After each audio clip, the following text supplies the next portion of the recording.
इस बिल को अगर एक लाइन में कहना चाहें तो लौट के बुद्धू घर को आए वाला बिल है ये मान्यवर। आज जो दुनिया के अंदर इस समय जो परिस्थितियां हैं उसके अंदर ये केवल सरकार के लिए एक राजस्व जुटाने का माध्यम नहीं है। 2026 को जो यूनाइटेड स्टेट्स ट्रेड रिप्रेजेंटेटिव्स है यूएसटीआर, इसने आपत्ति जताई। माननीय सदस्य श्री संजय सिंह जी, 2 मिनट्स। धन्यवाद मान्यवर, आपने इस महत्वपूर्ण बिल पे मुझे अपनी बात कहने का मौका दिया। मान्यवर, मैं इस बिल के विरोध में अपनी बात कहने के लिए खड़ा हुआ हूं और इस बिल का विरोध इसलिए कर रहा हूं कि आप इस बिल को अगर एक लाइन में कहना चाहें तो लौट के बुद्धू घर को आए वाला बिल है ये मान्यवर। पहले आपने कहा डिजिटल इंडिया होना चाहिए, सारा व्यापार डिजिटली करिए, छोटे छोटे पेमेंट आप डिजिटली करिए। प्रधानमंत्री जी गर्व से कहते हैं वो चाय वाले हैं, लेकिन इस बिल के माध्यम से चाय वाला, सब्जी वाला, समोसे वाला, ठेले वाला, ऑटो वाला, टैक्सी वाला, रिक्शा वाला, सबका व्यापार आप चौपट कर रहे हैं। क्या कह रहे हैं आप इस बिल के अंदर? आप इस बिल में कह रहे हैं कि यूपीआई से जब आप पेमेंट करेंगे तो जो व्यापारी होगा, जो व्यापार कर रहा होगा, जिसके खाते में आप पैसा डालेंगे, उसके ऊपर हम टैक्स लगाएंगे। क्यों लगाएंगे आप टैक्स? छोटे छोटे व्यापार, सब्जी वाले पे, चाय वाले पे आप अतिरिक्त भार डालने जा रहे हैं। और देश के अगर मान लीजिए आप उनके ऊपर भार डालने जा रहे हैं, वो किसी उपभोक्ता का रिश्तेदार तो है नहीं मान्यवर। घुमा फिरा के वो अपने सामानों का दाम बढ़ाएगा, जिसका खामियाजा लोगों को भुगतना पड़ेगा, जिनके ऊपर टैक्स के बढ़ने के कारण महंगाई बढ़ेगी। तो ये दो तरह से मार करने वाला टैक्स है, नंबर एक। दूसरी बात, ये बिल लाया किन परिस्थितियों में गया है, ये देश को जानना जरूरी है। 31 मार्च 2026 को जो यूनाइटेड स्टेट्स ट्रेड रिप्रेजेंटेटिव्स है यूएसटीआर, इसने आपत्ति जताई कि हिंदुस्तान में यूपीआई पर जीरो टैक्स की वजह से हम लोग बर्बाद हो रहे हैं। तो ट्रंप के दबाव में भारत की संप्रभुता को गिरवी रख के ये बिल लाया गया है। इसलिए इस बिल के हम खिलाफ। मान्यवर, बहुत कम स्पीकर हैं, 1 आध मिनट का समय मुझे और दे दीजिए। मान्यवर, आपका जो समय विदेशी दबाव में भारत की संप्रभुता को गिरवी रख के आप ऐसा बिल ला रहे हैं जिसमें फॉरेन इन्वेस्टर्स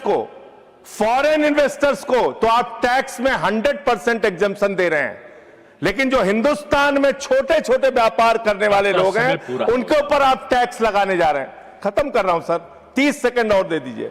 मान्यवर, यह सरकार कहती है यूपीआई के पूरे सिस्टम को मैनेज करने में आपको पैसा खर्च करना पड़ता है।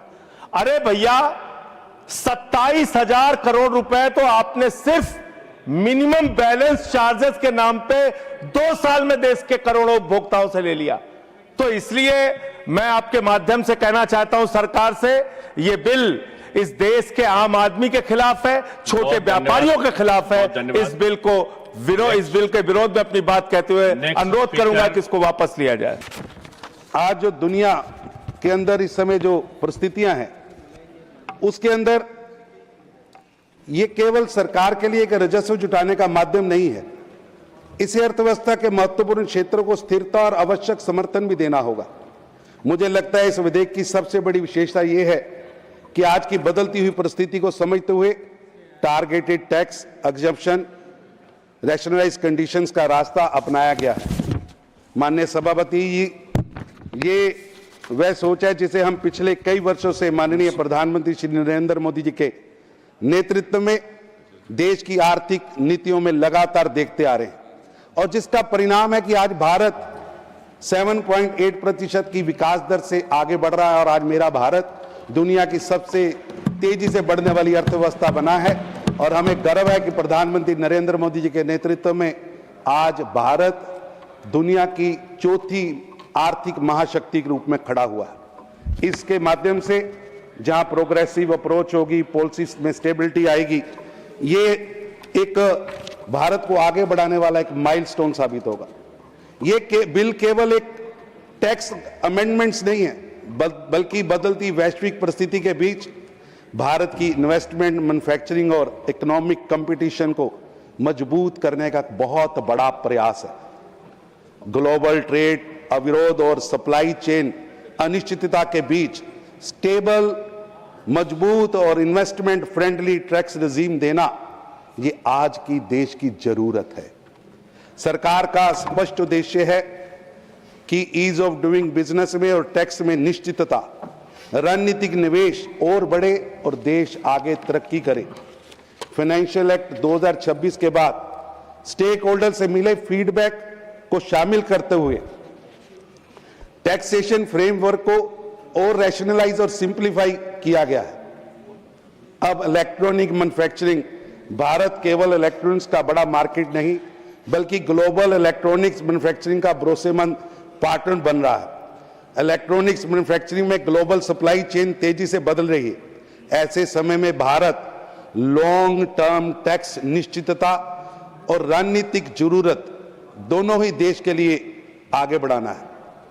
फॉरेन कंपनी और इंडियन कॉन्ट्रैक्ट मैन्युफैक्चरिंग को दिए जाने वाले कैपिटल गुड्स को और उसकी टूलिंग पर टैक्स एग्जम्पशन को 2030-31 से 2040-41 तक बढ़ाना, मैं समझता हूं ये एक दूरगामी कदम है। मैं वित्त मंत्री जी को इसकी बधाई देता हूं कि देश को तरक्की के लिए उन्होंने एक बड़ा रास्ता खोला है। इससे भारत का व्यापार, भारत का उद्योग, भारत का रोजगार तेजी से आगे बढ़ेगा।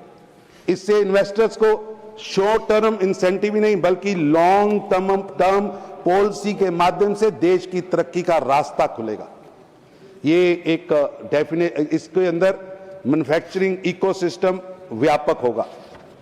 मेरा सभापति जी आपके माध्यम से मैं इस बिल की सपोर्ट करता हूं कि डाटा सेंटर और डिजिटल इकोनॉमी के माध्यम से, आज डिजिटल इकोनॉमी आज की डिजिटल इंफ्रास्ट्रक्चर का बैकबोन है।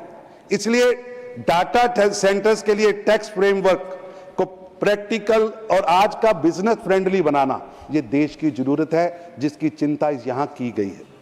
एलिजिबल फॉरेन कंपनी को डाटा सेंटर सर्विस प्रोड्यूस के लिए और गवर्नमेंट नोटिफिकेशन की जो रिक्वायरमेंट हटाई गई, मैं समझता हूं ये एक लाल लतीफाशाही से जहां वित्त मंत्री जी ने निकालने का प्रयास किया है, वहीं ये भारत की ग्रोथ के लिए एक बहुत बड़ा कदम बनने वाला है। इंडियन कंपनीज द्वारा लीज इंफ्रास्ट्रक्चर पर ऑपरेटेड डाटा सेंटर्स को फ्रेमवर्क में अकोमोडेट किया गया है। इससे कंप्लायंस बर्डन कम होगा और डाटा सेंटर इन्वेस्टमेंट को बढ़ावा मिलेगा। FIIC को गवर्नमेंट सिक्योरिटीज में लेना और उसके इंटरेस्ट इनकम और कैपिटल गेन पर टैक्स एग्जम्पशन दिया गया है। इससे इंडियन गवर्नमेंट सिक्योरिटीज में फॉरेन पार्टिसिपेशन बढ़ेगा। इससे बॉन्ड मार्केट को डीपन और इंडिया को कैपिटल मार्केट इकोसिस्टम मजबूत होगा। भारत का इकोसिस्टम इससे बहुत ज्यादा मजबूत होगा।